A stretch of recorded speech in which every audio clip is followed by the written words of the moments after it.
तो चलिए शुरू करते हैं। कभी सोचा है कि देश देश भी गायब हो सकते हैं?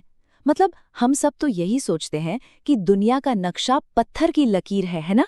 लेकिन इतिहास कुछ और ही कहानी बताता है। सीमाएं बदल सकती हैं और यहाँ तक के पूरे देश भी नक्शे से मिट सकते हैं। अब जरा इस सवाल के बारे में सोचिए। एक तरफ है प्रशिया, यूरोप की एक बहुत बड़ी पुरानी ताकत, और दूसरी तरफ रिपब्लिक ऑफ टेक्सास, जिसका नाम अमेरिकी इतिहास में आता है। भला इन दोनों में क्या एक जैसा हो सकता है? और जवाब ये है कि ये दोनों ही घोस्ट कंट्रीज हैं, यानी भूतिया देश।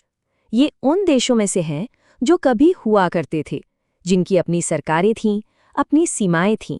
लेकिन आज अगर आप मैप उठाकर देखेंगे तो ये आपको कहीं नहीं मिलेंगे। ये बात हमें याद दिलाती है कि दुनिया का पॉलिटिकल मैप कितना बदलता रहता है।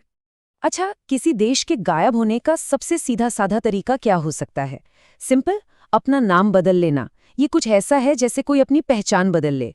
देश वही रहता है, बस दुनिया उसे एक नए नाम से जानने लगती है। चलिए एक हिंट देता हूँ, ये दक्षिण पूर्व एशिया का एक देश है। मजे की बात यह है कि बहुत से लोग आज भी इसे इसके पुराने नाम से ही बुलाते हैं। कोई अंदाजा है कि ये कौन सा देश हो सकता है?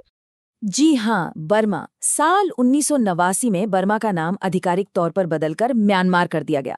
ये एक बेहतरीन मिसाल है कि कैसे एक देश का पुराना नाम इतिहास का हिस्सा बन जाता है और वो देश एक नई पहचान के साथ आगे बढ़ जाता है। अब एक दूसरे तरीके की बात करते हैं।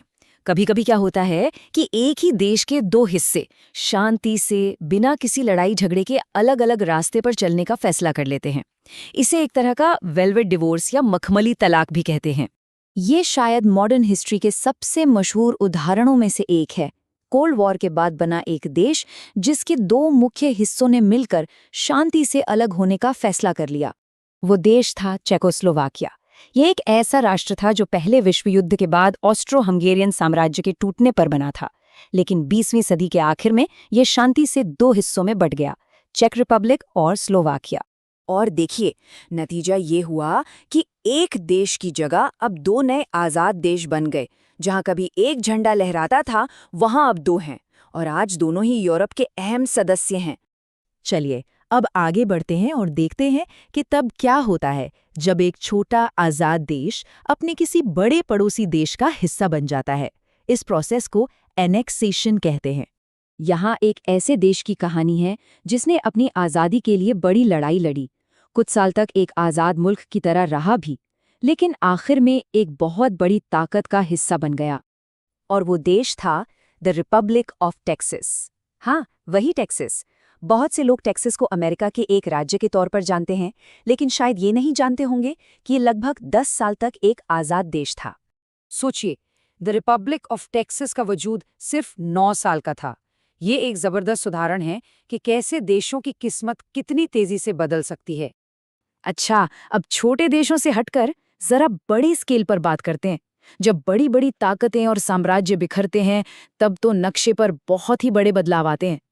ये हिंट एक ऐसी यूरोपियन पावर के बारे में है जो अपनी मिलिट्री ताकत और अनुशासन के लिए मशहूर थी, लेकिन एक भयानक जंग के बाद उसका नाम सिर्फ इतिहास की किताबों में ही रह गया। वो राज्य था प्रशिया। एक वक्त था जब प्रशिया यूरोप की राजनीति का एक बड़ा खिलाड़ी था और जर्मन साम्राज्य बनाने के पीछे उसी का हाथ था।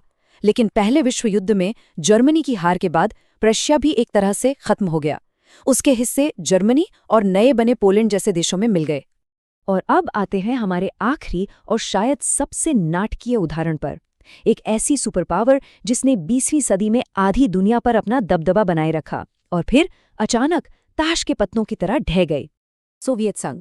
उसका टूटना सिर्फ एक देश का अंत नहीं था, बल्कि एक पूरे पॉलिटिकल सिस्टम का, एक पूरी विचारधारा का अंत था।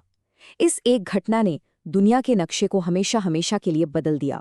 और सबसे हैरान करने वाली बात पता है क्या थी? इसका स्केल। सोवियत संघ के टूटने से कोई एक या दो नहीं, बल्कि पूरे 15 नए आज़ाद देश दुनिया के नक्शे पर उभरे। ये मॉडर्न हिस्ट्री के सबसे बड़े जियोपॉलिटिकल बदलावों में से एक था। Ukraine, Kazakhstan, Lithuania, Estonia, Georgia और ऐसे ही कई और देश जिनकी आज दुनिया में अपनी एक पहचान है, वे सभी उसी बिखराव से पैदा हुए थे। अब इन सब कहानियों को सुनकर ऐसा लग सकता है कि ये तो सब पुरानी बातें हैं, इतिहास की बातें हैं, लेकिन सच तो ये है कि दुनिया का नक्शा अभी भी फाइनल नहीं हुआ है। आज के दौर में कैटलोनिया का उदाहरण देखिए। ये हमें बताता है कि राष्ट्रीय पहचान और आज़ादी की लड़ाइयाँ आज भी चल रही हैं। इतिहास एक लगातार चलने वाली प्रक्रिया है और जिन बॉर्डर्स को हम आज देखते हैं वे कल बदल भी सकते हैं। और इसी सवाल के साथ हम आज का ये विश्लेषण खत्म करते हैं।